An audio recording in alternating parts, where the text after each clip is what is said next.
Bienvenidos a Maduroscopia. Hoy vamos a hablar de un tema que nos afecta a todos como ciudadanos, el tema de la movilidad en las ciudades. Y para eso tenemos a una verdadera experta, ingeniera civil, es gerente de Transmilenio y consultora internacional en el tema. Angélica Castro. Hola Angélica, ¿qué hay? Hola Mauricio, ¿cómo estás? Bien, ¿cómo te va? Muy bien. Bueno, la idea es un poco que nos expliques por qué el tema de la movilidad es tan importante en las ciudades de hoy. Pues no solamente en las ciudades de hoy, realmente el tema de la movilidad, lo primero es un tema que nos toca a todos, no importa de qué color seamos, de qué tamaño seamos, cuántos años tengamos, es un tema que verdaderamente vivimos todos, con mayor o menor grado, en unos medios de transporte y en otros, entonces realmente es un tema que nos toca a todos en la fibra. Y de pronto lo más importante aquí es explicar que durante muchos años se hablaba como de transporte, ¿no? Entonces el transporte era el carro, el transporte era el bus o el tren o el cable, pero en realidad lo que cambia definitivamente es justamente lo que acabas de decir y es la movilidad, porque el concepto de movilidad y más cuando lo asocias a ciudad es cómo se planifican las ciudades para que todo su movimiento, todas las acciones, todos los servicios que podamos tener se den en un entorno que esté integrado. Entonces, el tema de movilidad, que fue durante mucho tiempo solamente transporte, hoy tiene que ver con absolutamente todo. Tiene que ver con los usos del suelo, en dónde están realmente los comercios, la educación, las viviendas, tiene que ver con los espacios públicos, tiene que ver con el urbanismo de ciudad, con la planificación de la ciudad. Uno trata de ver cómo hacer que las ciudades sean más densas para que la movilidad sea mejor en términos de que puedas acceder a todo lo que necesitas de manera rápida, ya sea a pie, en bicicleta, que gastes el menos tiempo posible porque es un desperdicio de tiempo. Entonces, pues en este resumen, la movilidad es un elemento esencial para la vida de todos. Y mucho más ahora que la urbanización en los últimos años ha sido un tema súper importante. Entonces, la gente verdaderamente, y no solamente en nuestro país, sino en Latinoamérica y en el mundo entero, está dejando el campo para irse a vivir a las ciudades por diferentes fenómenos. Entonces, tener que planificar las ciudades desde la concepción de que cada vez tenemos más gente viviendo y con más necesidades en torno a la movilidad es muy importante. O sea que termina siendo un tema mucho más social que técnico, digamos, aunque obviamente el componente técnico es fundamental, pero es social en la medida que todos de alguna manera, ricos, pobres, clase media, alta, baja, todos nos vemos afectados por el tema, ¿o no? Tocas un tema súper interesante porque realmente la movilidad no es un tema ni social ni técnico, es un todo. Cuando tú miras toda la transversalidad que tiene la movilidad con todo tipo de profesiones, o sea, los arquitectos haciendo el urbanismo, los ingenieros haciendo las construcciones, los temas de medio ambiente, porque pues los mayores emisores, además de las industrias, son los vehículos, el tema de recuperaciones de espacio público, el tema de diseño, el tema que tú haces de comunicación al ciudadano, de qué estás decidiendo, cuánto te demoras para ir de aquí hasta allá. O sea, es un tema donde la transversalidad es bastante grande. Pero digo que tocas un tema súper delicado, más, digamos, a una persona como yo que soy técnica, porque hay una distancia, hay como un gap importante entre eso humano, por llamarlo de alguna manera, y cómo hacemos tradicionalmente la planificación de la movilidad, porque digamos que los ingenieros lo que tratamos es de replicar a través de modelos matemáticos cómo se comporta la gente, cuántos buses necesitan, cuántas personas van a ver, y muchas veces se olvida que esto es para la gente. Ujú. Entonces, sí, en ese cambio entre el transporte y la movilidad también hemos cambiado mucho en entender y ahora hay un montón de sociólogos, psicólogos mirando mucho e involucrándose en estos temas para hacer un parche donde todo el mundo realmente participe porque es que es de todos. ¿El ciudadano común es consciente del tema o básicamente lo ve como un mal necesario en el que básicamente vivo donde yo quiera vivir y me tengo que desplazar a donde me tenga que desplazar por cuestión de trabajo y el transporte o la movilidad termina siendo como un mal que asumo, digamos? ¿O es consciente el ciudadano común del tema? El tema del ciudadano común, y ahí es una complicación también muy grande, y es que como todo el mundo lo vive en su carne propia, todo el mundo se siente un experto en transporte y Claro. en movilidad, y en decir por qué este bus no es más grande, por qué no tengo metro, por qué, y además con una reacción muy humana, y es siempre ver lo malo y no lo bueno. Eso es como naturaleza humana. Entonces, la complicación en el entendimiento es que cuando tú los pones como si fueran dos grupos aparte, a los técnicos y los planificadores y al ciudadano, entonces hay una distancia gigantesca, porque al ciudadano le parece que es un bobo el técnico que no es capaz de solucionar un tema que verdaderamente es complicado, y al técnico le parece que no escucha al ciudadano porque el ciudadano solamente se queja. Entonces, poder hacer ese match entre las necesidades y las herramientas que hay para promover el tema es muy importante. Pero aquí hay una cosa que seguramente no la hemos pronunciado en todo este tiempo y es lo más importante, y es el tema político. Y no solamente político desde el punto de vista de políticas públicas, que es un tema fundamental, porque eso es lo que le traza a uno el camino de para dónde quiere ir. O sea, yo como en términos de política pública decido que esta ciudad en su plan de ordenamiento territorial va a ser más extensa, va a tener un área metropolitana, o no, decido que yo no me voy a mover de este cuadro, eso en términos de políticas públicas.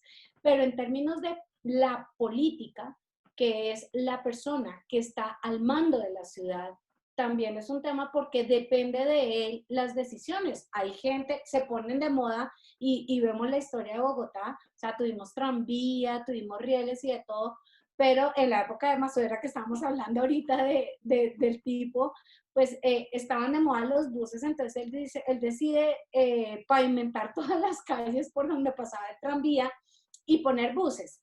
Entonces, esto es solamente como un ejemplo porque finalmente los técnicos somos una herramienta de las decisiones políticas que en un momento determinado muchas veces ni siquiera van en el mismo sentido de la política pública que tiene la ciudad. Entonces, ese tema de la política es bien complicado porque a eso le adicionas el otro tema que no hemos hablado y es el tema financiero. ¿Por qué no tengo X? ¿Por qué no tengo Y? Y pues también hay unas decisiones que se toman frente a los recursos que tiene o deja de tener una ciudad. Tú decías al comienzo que las ciudades ahora son más densas porque mucha gente se traslada del campo un poco a la ciudad. Y en esa medida, pues hay más carros, hay más motos, hay más gente, más usuarios, digamos, de los medios de transporte. En esa medida, nunca habrá una solución ideal para una ciudad como Bogotá o de las grandes o de las capitales de Colombia, por ejemplo. Eh, la respuesta contundente es jamás habrá una sola respuesta, porque este tema, como lo vimos al principio, es una suma de un resto de cosas. Y el hecho de que la gente se venga a las ciudades no necesariamente, Mauri, quiere decir que la ciudad sea más densa, porque Ujú. muchas veces lo que pasa es que puede llegar a ser mucho más expandida porque los cinturones periféricos de las ciudades son donde llegan un tipo de personas que le huye, en nuestro caso de nuestro país, que es súper triste, digamos, que huyendo de la violencia, huyendo de persecuciones, tratando de ocultarse en las ciudades grandes donde son X. Entonces, ese tipo de personas se quedan en la periferia, terminan necesitando los sistemas de transporte y entonces las ciudades a veces crecen más rápido que lo que uno puede crecer, o sea, ir detrás de la planificación. Y esto no solamente en los temas de transporte y de movilidad, recuerda, eso ha mejorado mucho en una ciudad como la nuestra, como Bogotá, pero en la época en que nosotros dos vivimos y oíamos un resto de los barrios piratas. Entonces eran tierras donde no tenía servicios públicos de ningún tipo y mucho menos transporte. Entonces, ese tipo digamos, de cosas que pasan en las ciudades hacen que sea muy dinámico. Y te voy a poner el mejor ejemplo. ¿Tú sabes o alguien sabe qué va a pasar y cómo nos vamos a mover después de que salgamos de esta cuarentena? Va a ser súper difícil, o sea, las decisiones empresariales de cuánta gente vas a dejar en teletrabajo, cuánta no, las decisiones personales de yo me voy a comprar mi carrito porque yo no me vuelvo a subir a un bus donde... Entonces, este tipo de cosas, este sector es más dinámico que casi todos los sectores. En ese sentido, es muy difícil que haya una única solución. Ajá. Afortunadamente, si no, yo no tendría trabajo. Llevémoslo a ejemplos prácticos. Medellín, por ejemplo, es un poco como el demostrar, la ciudad de mostrar en el tema de la multiplicidad de formas que tiene el ciudadano para moverse. Y en contraposición, Bogotá es un poco como el caos, digamos. De alguna manera, a pesar de que tuvo su momento dorado cuando arrancó Transmilenio. ¿Por qué Medellín sí y Bogotá no? O Cali, que tampoco, o la misma Cartagena. Yo sé que tú me estás preguntando cosas a mí, pero yo te voy a volver esa pregunta. ¿Qué tiene Medellín que no tiene Bogotá? Y no estoy hablando de los temas de movilidad. O sea, en movilidad yo jamás voy a dejar de reconocer lo que ha hecho Medellín, ha sido súper interesante. El metro, los cables, ellos pusieron de moda los cables como sistemas de transporte público, el tema del tranvía, su Metro Plus, o sea, tienen sus espacios públicos, tienen muchísimas cosas. Pero Medellín y Bogotá, si vamos a comparar esas dos ciudades, tienen dos connotaciones muy diferentes frente a lo que quería preguntarte y es, ellos son unos berracos para hacerse buena propaganda. O sea, si hay alguien que utiliza la comunicación para posicionarse, son los paisas y lo hacen súper bien. O sea, ellos no es que no tengan problemas, los tienen y profundos. O sea, sus sistemas de transporte, pero ellos nunca, la gente de Medellín protege su sistema, protege y eso hace avanzar mejor las cosas. Bogotá, de una parte, es súper chévere porque es de todo el mundo, pero por otra parte es muy desafortunado porque todos los que van a Bogotá, o sea, yo no sé qué porcentaje, no tengo ni la menor idea, pero hay un porcentaje muy grande de gente que no vive en Bogotá y que no siente que Bogotá sea suya. Entonces, desde su propio comportamiento, lo hace más pesado en términos. Son dos ciudades completamente diferentes, culturalmente, en tamaños. Eso no justifica de que Bogotá no pueda seguir avanzando, pero pues no sé si tú te has metido en un trancón en Medellín. Lo que pasa es que como ellos viven haciendo cosas, tienen muchas alternativas, pero los trancones de Medellín no son muy diferentes a los de Bogotá en dimensiones. Sí. Entonces es muy difícil atajar en todas nuestras ciudades y a eso quería ir, no por decir esta es mejor que, porque no me cabe la menor duda que lo que ha hecho Medellín ha sido muy interesante, pero lo que uno trata de atajar es que el uso del vehículo particular no se haga de una manera eficiente. Y entonces esto es como un círculo vicioso, ¿no? Entonces tú le preguntas a la gente y dice, yo no dejo el carro porque es que yo no tengo alternativa. Lo Sí. cual, cuando tú le preguntas a gente que ha dejado el carro y que hoy se va en bicicleta en Bogotá, que tiene un sistema de bicicletas de infraestructura cicloviaria que no la tiene casi ningún país del mundo, eso no se lo reconocen, eso queda como más tapado. Hay un montón de gente que se va en bicicleta de cualquier estrato socioeconómico en Bogotá porque la red de bicicletas que tiene Bogotá es impresionante. Pero eso se ve menos que el trancón, que es terrible. Entonces, la gente también, como que mucha está súper acostumbrada a su carro. Entonces, no es quitarle el carro a la gente, sino es usarlo eficientemente. Si tienes 3 cuadras, camina, échate una bicicleta, utiliza lo que se llama ahora micromovilidad, pero entonces aquí hay una cosa donde también tiene que ser partícipe el ciudadano en las soluciones que hay. Y ahorita que entremos nuevamente en los temas de cuarentena va a ser peor porque no nos cabe la menor duda, todos creo que es en lo único que estamos de acuerdo, que se va a disparar mucho la compra de vehículos y volver todo ese camino que se había recorrido con todos los problemas que ha tenido Bogotá en sus sistemas de transporte, va a ser un poco perdido porque, insisto, la gente no va a querer irse en un Transmilenio que va lleno y no se lo van a permitir tampoco durante mucho tiempo.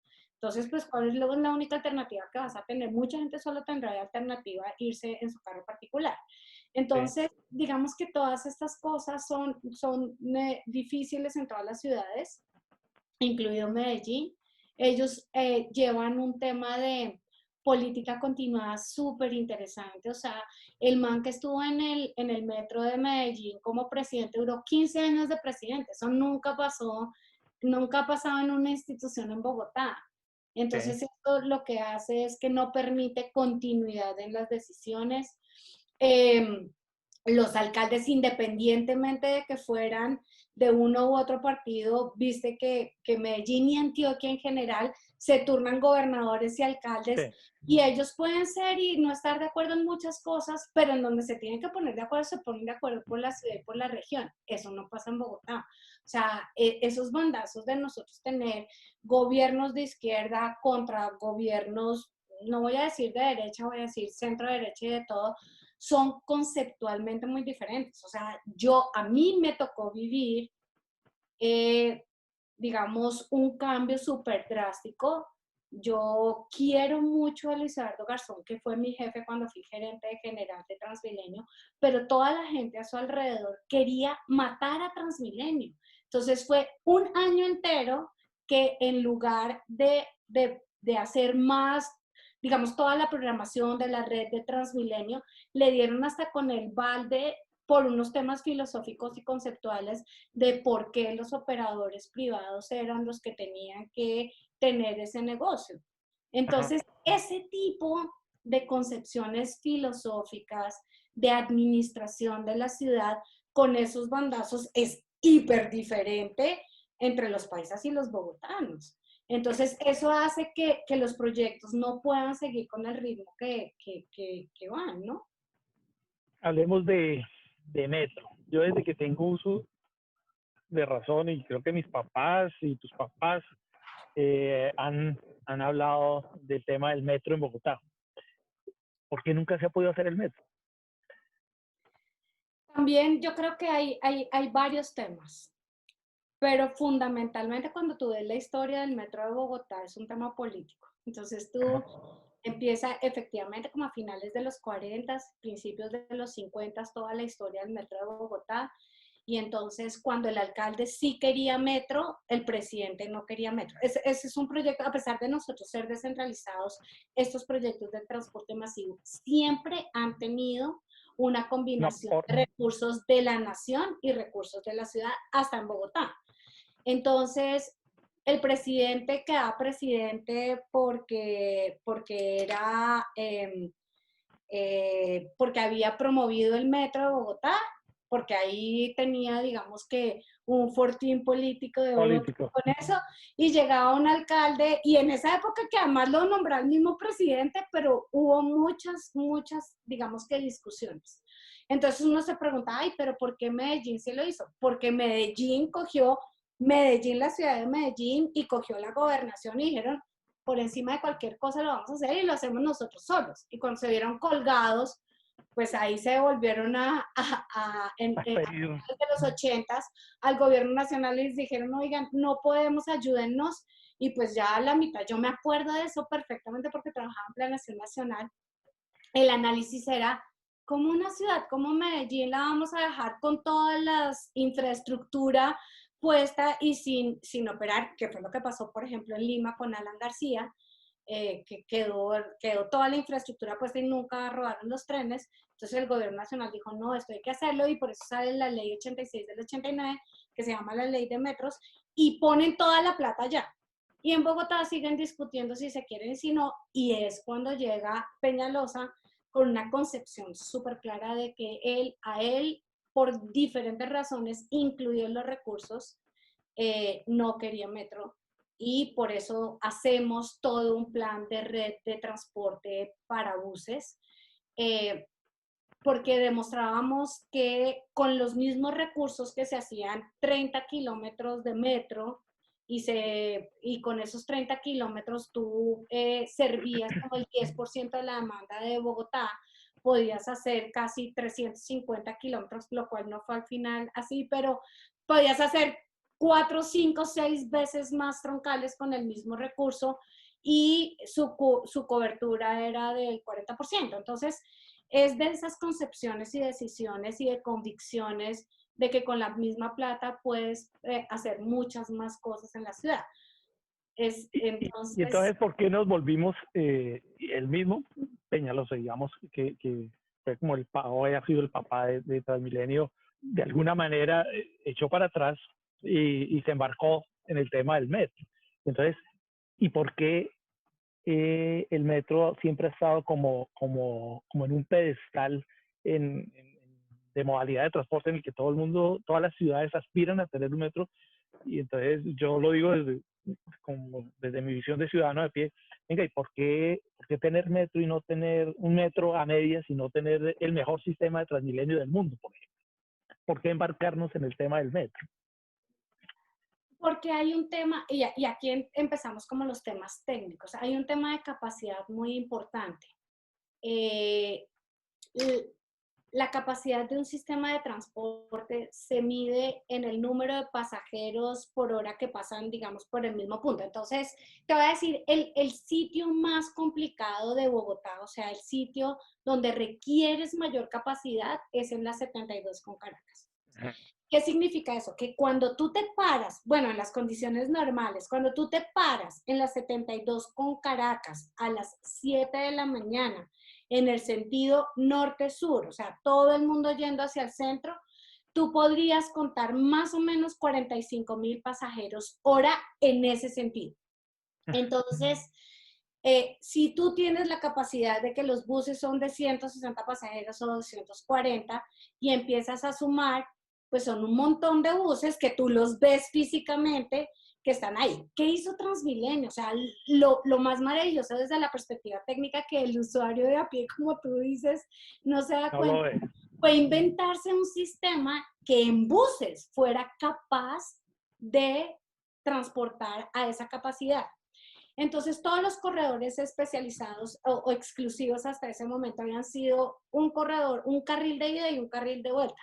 Lo que hace Transmilenio maravilloso para el mundo, Mauri, que eso tampoco, digamos que uno es tan consciente porque no tiene que serlo, pero que fue exportado al mundo entero, o sea, al mundo desarrollado y en vía de desarrollo, es un sistema que fuera capaz en buses de cargar esa capacidad. Pero la capacidad sigue aumentando, la necesidad de capacidad. Entonces tú tienes unos gráficos donde dices, si tú tienes, no sé, 5,000 pasajeros hora sentido, lo puedes llevar en un cable. Si tienes entre 15,000 y 20,000 en un tren ligero, o en buses, entre 25,000 y 40,000, puedes en buses muy organizados, ya con carriles exclusivos, con estaciones, con pago de tarifa, no dentro del bus, ese tipo de cosas. Y así vas subiendo de categoría, y por eso llegas a los trenes, pues, a la necesidad de tener una infraestructura más pesada. Ahora, hay alternativas y Transmilenio lo demostró. Alternativas, te voy a hacer una alternativa loca. Que toda la Caracas y la autopista norte sea solamente de transporte público. Entonces, ahí no necesitaríamos un metro, porque la capacidad que se necesita, que es entre 45,000 y 50,000, la podrías cubrir, pero necesitarían los 4 carriles de la autopista norte y los 4 carriles de la Caracas. Y Entonces, carriles extras para los carros que sacas no, de ahí. entonces, bueno, entonces si tienes carriles extra para los carros, te toca tumbar media ciudad, o lo que haces es que sacrificas los carros y los mandas por otros lados donde van a estar más incómodos, más congestionados. Entonces, esas son las cosas que tú empiezas a pensar.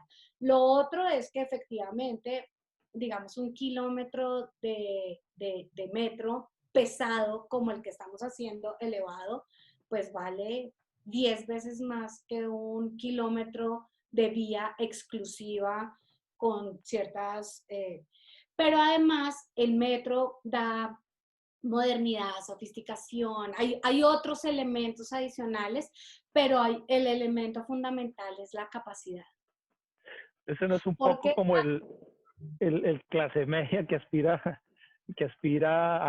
a tener lo que no puede pagar o lo que ni siquiera necesita, sino pues chévere tenerlo. también sí, pero yo sí creo que sobre la Caracas, a mí no me cabe la menor duda como técnica que la Caracas necesita una línea pesada. O sea, esas Ujú. fueron grandes discusiones con Peñalosa, porque claro, yo fui criada chiquita de ingeniera en Transmilenio, ahí crecí, pero pues nunca fui ciega de decir es que solamente es esto. Hubiera sido muy chévere que hubiéramos podido hacer todo lo que planificamos en el año 2000, que fueron 388 kilómetros de carriles exclusivos en toda la ciudad. Eso hubiera sido realmente muy chévere poderlo hacer. Pero la condición de la Caracas me parece que genera más que algo chic, desde el punto de vista técnico, me parece que sí es necesario tener una red, que es lo más Ajá. importante. Una línea no le va a hacer ni cosquillas a Bogotá. O sea, uno dura 10 años haciéndola, la pones en operación, se te va a copar y vas a decir, pero si esta vaina sigue exactamente igual. Si Sí. no cambiamos, digamos, como otras cosas, si no hacemos, que eso es otra cosa que los que son fundamentalistas de los rieles dicen, es que para qué buses, para qué más troncales, la alcaldesa Claudia se va a gastar además de plata en el metro, en plata de troncales, pues no, es que es todo, es que nuestra ciudad es de 10 millones de habitantes, se interactúa con 20 municipios que son hoy dormitorio, es una ciudad, es una mega ciudad. Ujú. Entonces, pues necesitamos tener no una línea de metro, sino seguramente 500 kilómetros de metro o la combinación. Aquí lo más importante de todo es la concepción de la integración, porque tú encuentras fundamentalistas. Entonces, los fundamentalistas de los buses, los fundamentalistas de los rieles, los fundamentalistas de los cables, pero yo soy una convencida con todo lo que pues afortunadamente he conocido, he estudiado, me ha tocado leer, vivir, que es una combinación de todo. O sea, no, uno no puede decir o esto o aquello. Y es una cosa que constantemente, como te digo, con el dinamismo que tiene, tienes que estar repensando en qué hacer. Bueno, ahora te llevo a un terreno más cercano a mí, digamos, y te saco un poco de la técnica, aunque tiene que ver, digamos. Te hablo como yo soy usuario regular de Transmilenio y un poco lo padezco, digamos. Pero también viví un poco su época dorada en el que Transmilenio era el orgullo, para nosotros los bogotanos. Transmilenio era lo máximo, digamos, y era lo de mostrar y era, vuelvo y repito, como el motivo de orgullo.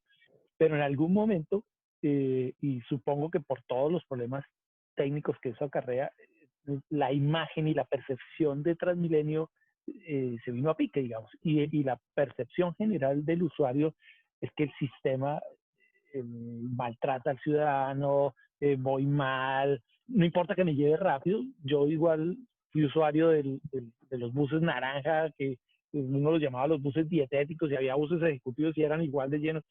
O sea, era terrible, pero digamos uno dice, oiga, yo conocí el Transmilenio bonito y ahora lo que veo es repleto, y en la percepción de uno están que nunca pasan y siempre vienen llenos y se demoran. ¿En qué momento, cuál fue el punto de quiebre? Yo creo que no hay una sola cosa ni un solo momento, o sea, no hay un solo hecho ni un solo momento que uno pudiera decir que eso pasó. Y te entiendo perfectamente, yo como yo vi crecer esa vaina y como participé activamente en todo eso, yo cuando salí de Transmilenio, primero chillé más o menos todo el mes. Yo veía un bus rojo, yo sentía que esa vaina era hija, como no tengo hijos, entonces un bus era hijo mío, y realmente desprenderme de ese proyecto me costó mucho trabajo. De hecho, salí expatriada y de todo porque uno como técnico termina inhabilitado para todo y terminé en México. Lo agradezco mucho porque realmente mi vida en México fue súper chévere, pero terminó en un expatriado porque no podía trabajar con nadie que fuera con ninguna entidad de la alcaldía, no podía trabajar con los operadores, ni con el público ni con el privado, o sea, salía y decía, pero ¿y ahora qué voy a hacer? Entonces, pero no lloraba por eso, ¿no? Yo sabía que seguramente algo me inventaba para hacer, pero básicamente uno como técnico sale expatriado.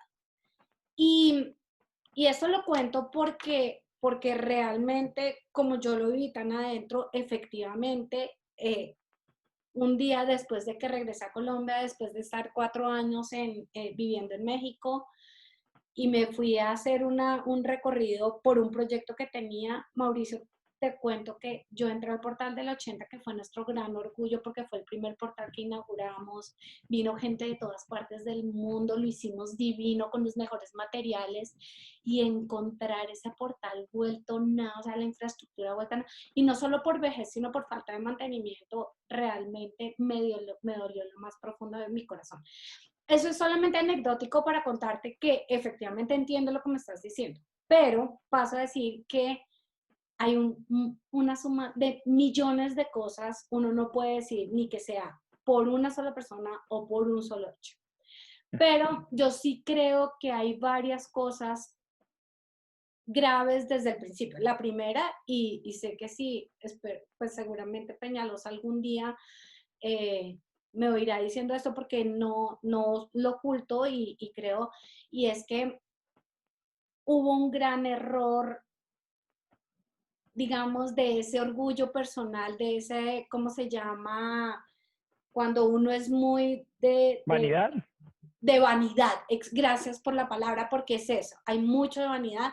Y entonces Peñalosa en todas partes salía, yo lo hice, Transmilenio es mío, mío, mío, mío, mío. Entonces cualquiera que llegara y le cayera gordo Peñalosa, ¿a quién atacaba? ¿Qué atacaba?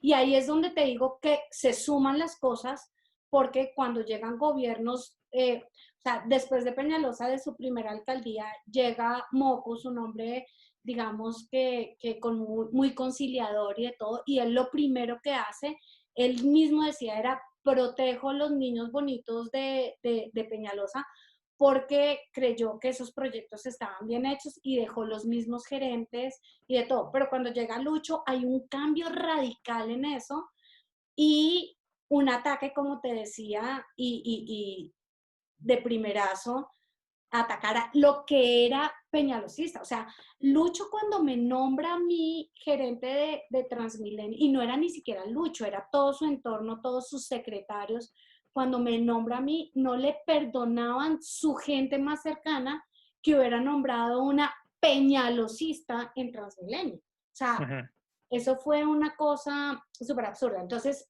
hay un primer tema de que Transmilenio nunca, o sea, si tú le preguntas a un paisa de quién es el metro de Medellín, te va a decir, el metro es mío. Eso no pasó en Bogotá. En Bogotá, desafortunadamente, por esa unidad y por muchas otras razones, incluso inculpando a Peñalosa de muchas cosas que estúpidamente lo inculpan y que son una mentira súper gigante, fue más por vanidad de eso que fuera de él. Eso es un primer tema. El segundo tema es que nosotros logramos en la época en que nosotros estuvimos, digamos que la cultura ciudadana fue un tema que reforzamos muchísimo todo el tiempo, que la gente lo quisiera y de todo, pero cuando llegan administraciones que no quieren al sistema, o sea, tú puedes ver videos de Petro subido encima de un bus protestando con la gente por Transmilenio cuando él es alcalde de Bogotá.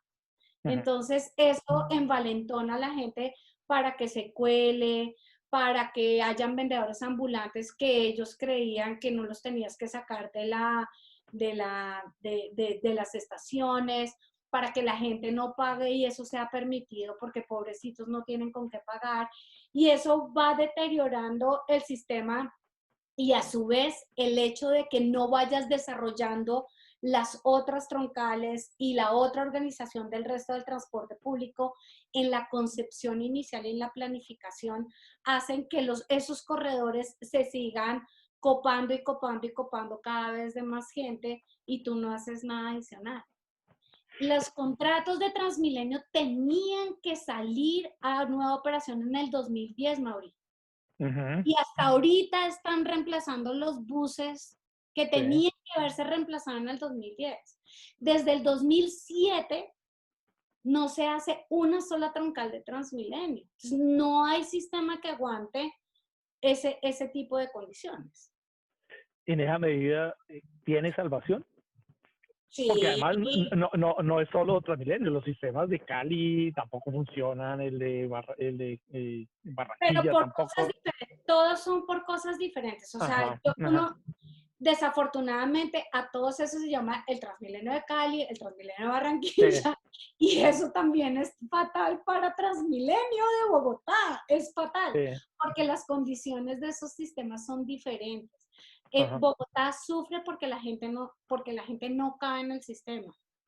Los otros sistemas sufren porque las sí, demandas se cayeron y entonces sí. los operadores no están teniendo los ingresos y la tarifa no da, bla, bla, bla. Pero hay otro elemento que es muy importante y que lo acabo de mencionar, es el tema tarifario. O sea, la tarifa debiera ser mucho mayor para poder hacer más cosas, pero socialmente tú no puedes subir la tarifa. Entonces tienes que tomar decisiones que se han tomado en otros lugares, como hacer subsidios a los sistemas de transporte público, porque es que eso es un servicio público, pero acá esa decisión no se ha tomado. Y no tiene que ser un subsidio directo a la tarifa, pero sí digamos que ayudar. Ahorita hay una concepción diferente, siempre hay salvación, puede que tenga que evolucionar muchísimas cosas que están evolucionando, pero claro que hay que super Pero, esperanzas y, pero y tú dices de los subsidios y tal vez la principal crítica de los subsidios es, ¿yo por qué voy a subsidiar a unos privados de alguna manera? Porque si bien el sistema pasa por las calles es que que eso son de es la ciudad, ridículo pensarlo así, Mauricio. Tú no estás ajá, subsidiando a un privado. Es, si tú ajá, eres panadero y vendes pan y el pan te cuesta 3 pesos y tú lo vendes a 2, ¿qué negocio estás haciendo? sí, Ok, entonces, para los privados, porque para los privados tiene que ser un negocio que le cubra sus costos y le deje un margen tranquilo. sí, Entonces, tú tienes como Estado dos decisiones. La primera, que es, tú miras a ver cómo suples esa diferencia de lo que no te está entrando, porque el transporte es un servicio público sí, y tú te das cuenta que en el resto de los servicios públicos hay subsidios cruzados en Colombia. O sea, los estratos 1 y 2, 3 son subsidiados por el estrato 4, 5 y 6. En los servicios públicos eso pasa, es un subsidio cruzado diferente, no es un subsidio donde sale del bolsillo del Estado, pero terminas tú subsidiando y la prestación del servicio es de los privados y los privados se ganan montones de plata en los teléfonos, en la energía. En el transporte es exactamente lo mismo.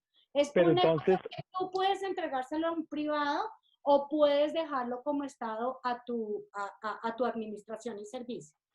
Y te quiero recordar, porque tú y yo que vivimos en el polo nos pudimos montar en los trolebuses municipio, Trolli, sí, del 7 de agosto, ¿qué pasó con eso? Esa era una operación del Estado y el Estado del Estado. nunca fue capaz de operarlo bien. Y fue Pero entonces, peor.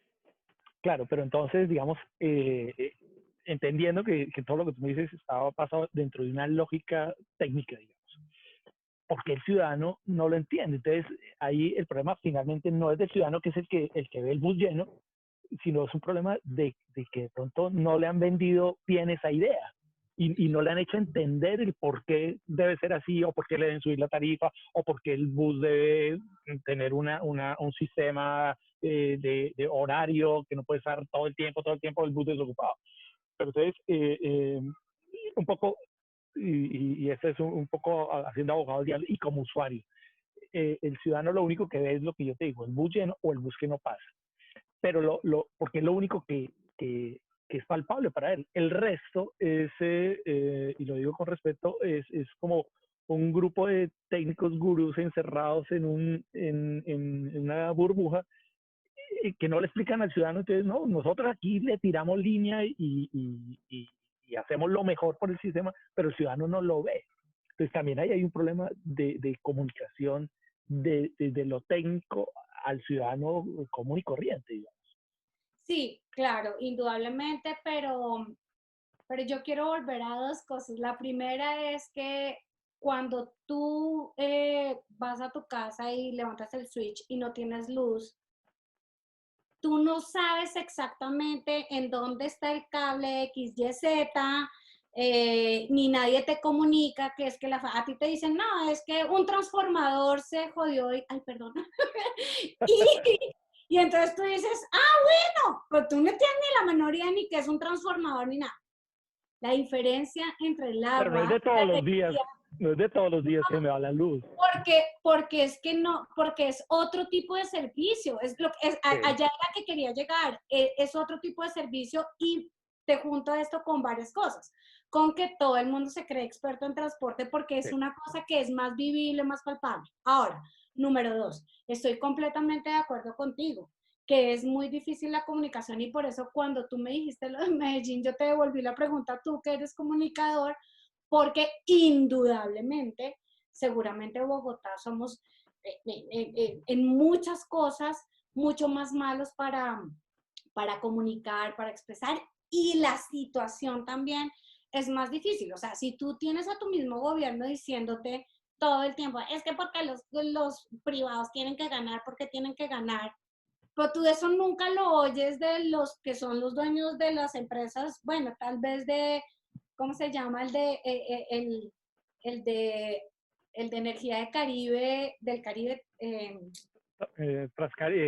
No, pero no Transcaribe, sino eso, sí, tal vez es lo único que tú oyes, pero de resto tú nunca estás cuestionando por qué se llenan de plata los españoles que prestan servicio sí. acá de Telefónica y todo eso. Entonces hay una diferencia muy grande, a pesar de ser las dos cosas, prestación de servicio público, porque la gente lo vive, lo siente todo el tiempo, a toda hora, es algo que es mucho más palpable. Y entonces sí, los bogotanos somos, y yo creo de verdad que los cachacos somos como más antipáticos, somos menos comunicadores, queremos menos las cosas, entonces es mucho más difícil explicar y hay una distancia muy grande entre los técnicos, es algo que hemos tenido que trabajar los técnicos muchísimo en entender, porque ninguno de esos técnicos gurús se encierran a decir, ay, voy a ver cómo voy a joder a los usuarios para que vayan bien apretados. Nunca lo van a Sí, claro. decir, o sea, nadie lo va a decir ni lo va a hacer. Entonces, sí hay un Pero tema, tampoco del digamos, otro lado, los usuarios estamos pensando todo el día, uy, voy a protestar y voy a decir que el bus va lleno y no pasa porque yo lo creo que inventé. no todos los usuarios, pero mira que hicimos un estudio súper interesante. Uno siempre trata de categorizar a la gente en como nivel, la identificas como socioeconómico genéricamente. Entonces tú dices, los divido entre hombres y mujeres. ¿Cuántos usuarios son hombres y cuántos usuarios son mujeres? Lo divido en estrato socioeconómico, los divido en edades, los divido en para qué viajan. Esos son, digamos, como los elementos que nosotros cogemos. Y cuando empezamos a meternos con los psicólogos hicieron todo un análisis sobre el perfil del usuario de Transmilenio, que nada tiene que ver, porque estábamos mirando como los temas de evasión de la infraestructura y todo eso, que nada tiene que ver ni con la edad, ni con el estrato socioeconómico, ni con para qué viajas, ni nada de eso, sino con los comportamientos humanos. Ujú. Entonces, hay un tipo de usuario que se queja por todo. O sea, es el típico personaje que llega a la casa y friega porque la comida está caliente, porque está fría, porque el hijo se hizo la tarea, porque no hizo. Ese es un tipo de personaje. Y en la contraposición hay un personaje que es planificador. Entonces, yo me voy en Transmilenio, pero si a mí me llega a faltar, pero me voy 20 minutos antes porque el bus se me puede demorar. Ujú. Entonces, tiene un rango de actuación y entonces es fresco si algo pasa, si el bus no pasa, dice, bueno, me salgo y me voy a pie, cojo un taxi, bla, bla, bla, o lo que sea. Y hay un usuario intermedio, esto es de los psicólogos súper profesionales, ¿no? Hay un usuario intermedio que dependiendo la actuación que le toque, se va de un lado o se va del otro. O sea, si el bus se demoró un minuto, te estoy exagerando, y hay un protestador de esos que protestan y dice, entonces ese usuario, que es el de la mayor cantidad, se va con el protestador. Entonces, efectivamente, si hay un tipo de personajes que no importa lo que le hagas, siempre está procesando dentro del sistema y el otro no está necesariamente colaborando porque muchas veces incluso hay agresiones entre ellos. Entonces, efectivamente, vuelvo al tema. Hay una distancia grande entre el planificador y el usuario y ese acercamiento es el que es más difícil, que yo sí creo que sitios Pero como entonces, ¿cuál es la solución, digamos? temas de comunicaciones y tema de escucha. Es un tema y de participación de otras especialidades que se está haciendo ahora. Ahora Pero se están metiendo muchos sociólogos, que era lo que te decía, muchos sociólogos, muchos psicólogos, muchos comunicadores para poder hacer ese acercamiento. pero la solución al sistema es más buses, más troncales, es de plata, es de cultura, es de qué. De todo lo que dijiste, sumado. Pero Ajá.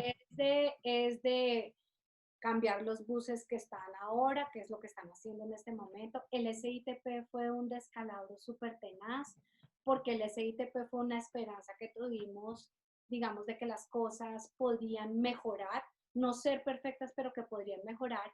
Pero hay un tema súper interesante y es que se licitaron 13 zonas, de las 13 zonas hubo muchas protestas para que los pequeños propietarios pudieran participar. Participaron dos empresas que se llamaban Cobus y Egobus de solo propietarios, no tenían músculo financiero, nunca fueron capaces de poner los buses, son los propietarios de todos esos que dicen provisional y el sistema estaba conceptualizado, Mauri, para que como era división por zonas, tú tuvieras buses aquí que fueran, voy a poner ejemplo, estos buses por la 68, pero tenías esta otra empresa aquí que llevara también los buses por la 68. Entonces era la combinación de varias empresas al quebrarse, al no poder hacer cierre financiero, esas dos empresas, el sistema en la integralidad se queda sin una pata y tiene muchas complicaciones jurídicas y se quiebra otro que fue Transit, entonces tú te quedas de las 13 zonas sin servicio en 3 zonas completas. Entonces, a esto le sumas un mundo de cosas, o sea, esa era una muy buena alternativa, estaba conceptualizada súper chévere, pero la implementación fue muy dura y no se ha podido salir de este problema. Y te llevo, digamos, como a la historia de Transantiago, que desde el 2007, o sea, Transantiago ha durado 13 años, 15 años en unos problemas ni en los berracos, porque revertir problemas es mucho más difícil que poner cosas que sirvan. Y Ujú. cuando uno está sentado en esos puestos de servidor público, que es que siempre de ese lado es mucho más fácil criticar eso. O sea, los servidores públicos, todo el mundo dice que son una porquería, que roban, que no sé qué, y uno se mata por el servicio al ciudadano y eso jamás se lo reconoce a uno nadie. Uno siempre será el mal. O sea, yo trabajaba 24 horas al día, 365 días al año, con una convicción, con unas ganas de hacer las cosas y es muy duro y detrás están todos los organismos. Me fui hasta acusada de complicidad en asesinato por un muchacho que mataron en un portal. O sea, tú te Ujú. ves como persona orillada a ese tipo de problemas. No es una disculpa porque finalmente la función de uno es hacer las cosas bien, pero solamente es para ponerte aquí que no es tan fácil como es que esos bobos técnicos no son capaces de hacer nada porque así lo perciben, porque es más fácil percibirlo así. Pero, por ejemplo, la gente que hoy en Transmilenio es gente increíble, súper preparada, súper convencida, con ganas de hacer todo mejor. O sea, tú no te imaginas, ese equipo que tiene hoy Transmilenio es envidiado en cualquier parte, pero es difícil, Ajá. es muy difícil. Eh, eh, a Claudia le quedan 3 años largos. En 3 años largos tú ves, y que esa sea un poquito como la pregunta final, ¿tú ves un principio de solución o no? Mauri, las condiciones en las que están actuando hoy los alcaldes hace que sea muy difícil eh, tener, digamos, como tú lo llamas, una solución, pero yo creo que indudablemente lo que está haciendo Claudia, e insisto, la gente de la Secretaría y Transmilenio puede llevar para Bogotá específicamente, que es como lo más cercano que tengo, a tener unas alternativas de mejora increíbles en el sistema, sí. finalmente, sé que tienes con un grupo de colegas tuyos un programa en un podcast. Háblanos un poquito de eso y invítanos donde la gente que le interese esos temas, que vuelvo y digo, son temas que podría parecer muy técnicos, pero son temas de todos los días. Cuéntanos un poquito del programa. Muchas gracias, Mauri, por darme este espacio para poderlo contar, porque sí es un tema interesante. Yo, que digamos ya tengo bastante experiencia en esto, conocí a un par de personas jóvenes, muy jóvenes, yo siempre tratando de ver como el más allá de qué más hacer, cómo solucionar, cómo poder participar en todas estas cosas. Me junté con dos abogados, Darío Rincón, un paisa, que ha estado muy involucrado en todos estos temas de Medellín súper interesantes, y Nicolás, que es un muchacho de 26 años, abogado que se cansó como del tema de la abogacía en el tema del litigio, y por alguna razón de su vida le encantan estos temas de ciudad y mucho más tirado a los temas sociales. Hizo su maestría en Londres en temas de planificación urbana y regional, y la vida nos juntó. Entonces, hace como 3 años constituimos una empresa con Darío que se llama Hablemos de Movilidad. Y le pusimos ese nombre precisamente pensando en que la gente nos cree que sabe de movilidad, pero en la realidad no sabe. Y desde ese momento que hicimos la empresa, que es más una empresa consultora, sobre todo en temas normativos y legales, con el componente técnico que todo eso tiene que tener, siempre hemos estado como en la onda de cómo poderle contar a la gente las cosas que pasan, pero además cómo poder escuchar a la gente que necesita, que quiere y todo ese tipo de cosas. Entonces, ya hemos logrado estos 2 últimos meses, eso es gracias a la cuarentena y estar en casa y poder utilizar también otros tiempos y otros espacios para eso. Tenemos un podcast que se llama Hablemos de Movilidad.